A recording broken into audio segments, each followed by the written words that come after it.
अम्मा, भाई कब मरेगा? इस परिवार में पति, पत्नी और दो बच्चे थे जो अपने जीवन को जैसे तैसे घसीट रहे थे। घर का मुखिया काफ़ी समय से बीमार था और सारी बचत घर के मुखिया के इलाज पर खर्च हो चुकी थी, लेकिन वह अभी भी बिस्तर पर पड़ा हुआ था। आखिर एक दिन बच्चे इसी हालत में अनाथ हो गए। प्रथा के अनुसार 3 दिन तक आस पड़ोस से खाना आया और चौथे दिन भी पीड़ित परिवार भोजन की राह देख रहा था, लेकिन लोग अपने अपने काम में व्यस्त हो गए थे। किसी ने इस घर की तरफ ध्यान ही नहीं दिया। सामने वाले घर की चिमनी से निकलते धुएं को देखने के लिए बच्चे अक्सर बाहर निकल जाते और वो सोचते कि उनके लिए खाना बन रहा है।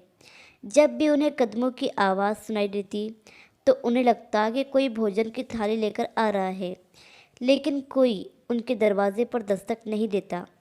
आखिर माँ तो माँ होती है। उसने घर से रोटी के कुछ सूखे टुकड़े ढूंढे और इन टुकड़ों से बच्चों को बहला फुसलाकर सुला दिया।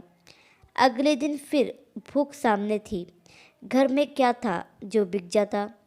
फिर भी काफ़ी देर तक तलाशने के बाद कुछ चीज़ें निकली जो कबाड़ के हाथों बिक गई और 2-4 वक्त की रोटी की व्यवस्था हो गई। जब यह पैसा भी समाप्त हो गया तो फिर से खाने के लाले पड़ गए। भूखे बच्चों का चेहरा माँ से देखा नहीं गया।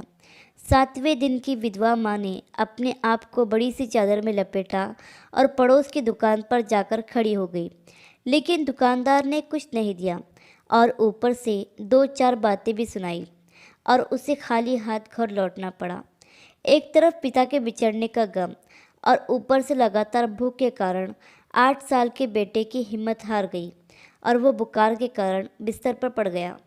खाने को खाना नहीं था तो दवाई कहाँ से आएगी? बुखार से तड़प रहे बेटे के सिर पर माँ पानी की पट्टियाँ लगा रही थी, जबकि 5 वर्षीय बहन अपने नन्हे हाथों से भाई के पैर दबा रही थी। अचानक वह उठी, अपनी माँ के पास आई और उसके कान में बोली, अम्मा, भाई कब मरेगा? यह सुनकर मानो माँ के दिल में खंजर लग गया। उसने उसे अपने सीने से लगाया और पूछा, मेरी बेटी, तुम ये क्या कह रही हो? लड़की मासूमियत से बोली, हाँ अम्मा, भाई मरेगा तो खाना आएगा ना।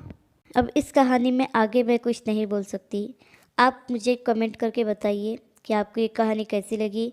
कहानी पसंद आई हो तो लाइक, सब्सक्राइब और शेयर ज़रूर कीजिए।